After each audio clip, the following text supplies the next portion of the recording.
আসসালামু আলাইকুম সুপ্রিয় দর্শক, সুখবর ভিসা চালু হয়েছে। বাংলাদেশিদের জন্য সকল ভিসাই পুনরায় চালু করে দিয়েছে সৌদি সরকার।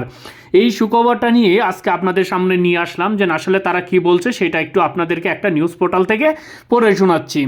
সৌদি আরবে সুখবর দিল উমরা ও ফ্যামিলি ভিজিট ভিসা নিয়ে, কারণ এর আগে সৌদি আরবের ভিসা কিন্তু বন্ধ, সামরিক সময়ের জন্য বন্ধ ঘোষণা করেছিল। সেই সময়টা তারা 30শে জুন পর্যন্ত নির্ধারিত করা হয়েছিল যে 30শে জুন পর্যন্ত সেই সকল ভিসা, এই 14টি রাষ্ট্রের ভিসা স্থগিত থাকবে। কিন্তু ইতিমধ্যে 10 তারিখের পরেই কিন্তু সেই ভিসাগুলো আবার চালু করে দেওয়া হয়েছে। এখানে বলছে হজ মৌসুমকে কেন্দ্র করে সাময়িকভাবে বন্ধ থাকা সব ধরনের ভিসা আবারও চালু করলো সৌদি সরকার। এর মধ্যে রয়েছে উমরা ভিসা এবং প্রবাসীদের জন্য বহুল প্রতীক্ষিত দীর্ঘমেয়াদী ফ্যামিলি ভিজিট ভিসা।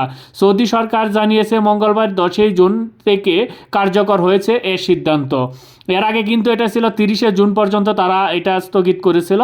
যাই হোক, এটা এখন শিথিল করছে। পবিত্র হজ পালনকে কেন্দ্র করে গত জানুয়ারি থেকে 10 জুন পর্যন্ত বন্ধ রাখা হয় সৌদি আরবের ভিসা কার্যক্রম। এতে সাময়িকভাবে বিপাকে পড়ে অনেক প্রবাসী।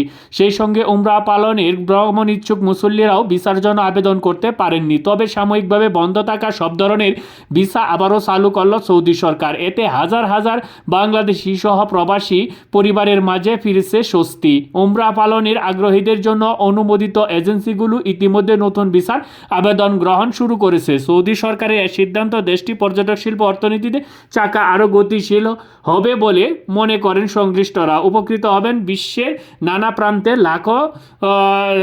লাখো প্রবাসী। যাই হোক প্রিয় দর্শক, ইতিমধ্যে তো আপনারা শুনতেই পারলেন বা জানতেই পারলেন যারা সৌদি আরবে যাওয়ার জন্য বসে আছেন বা অনেক অপেক্ষার প্রহর গুনছেন, তাদের জন্য আসলেই এখন সুখবর এটা হতে যাচ্ছে যে ভিসা খুলে দিছে। এখন থেকে আপনারা যেতে পারবেন সৌদি আরবে। যাই হোক প্রিয় দর্শক, আজকে এবারের মতন বিদায় নেব। দেখা হবে পরবর্তী ভিডিওতে। সবাই ভালো থাকবেন, সুস্থ থাকবেন। ধন্যবাদ সবাইকে।